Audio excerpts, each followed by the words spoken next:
हाय मो अनुज और आपण स्वागत ओडिशा क्रिकेट रे देखंतु आरंभ है लक्षपति दीदी सहायता योजना उपकृत हे 62,000 रु अधिक कम्युनिटी सपोर्ट स्टाफ आपण माने जानिथिबे एते सुनी सारथिबे ओडिशा रे खूब शीघ्र लक्षपति दीदी योजना शुभारंभ हेबो किंतु तार सहायता मानकु टंका मिलबाक जाउछि एने सरकार तरफ एक अपडेट आसीगला जा विषय में आपन को जणेबी शेष पर्यंत देखंतु ता पूर्व लाइक टे करंतु सब्सक्राइब करनथिले एबे सब्सक्राइब करे पाखर थिवा घंटी चिन्ह को दबाइ दिंतु। फर्स्ट ऑफ ऑल तो अपडेट देखंतु आरंभ है लक्षपति दीदी सहायता योजना उपकृत हेबे 62,000 रु अधिक कम्युनिटी सपोर्ट स्टाफ तबे स्वयं सहायक गोष्ठीर महिला मानकर आर्थिक अभिवृद्धि पई राज्य सरकार लक्षपति दीदी योजना कार्यकारी करुछंती।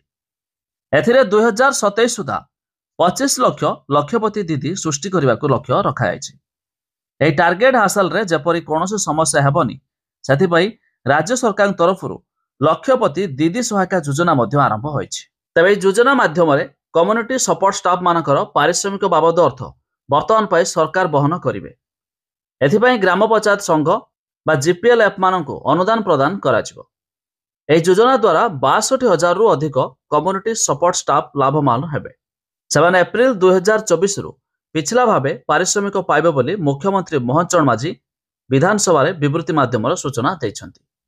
एबे आपण देखला परे जानि पारुथबे जाकि खूब शीघ्र ओडिसा रा जो माने प्रति एसएचजी ग्रुप मानकर मेंबर अछंती बा स्वयं सहायक गोष्ठीर मेंबर अछंती सेमानकु लक्षपति दीदी स्कीम अधीन रे शामिल करा जिवो। सरकार तरफ समस्त स्कीम रे लाभ मिलिबो, लोन मिलिबो, के चाष करतु माछ चाष हो परिबा चाष विभिन्न प्रकार हेल्पफुल हेबो आपन को स्कीम रे।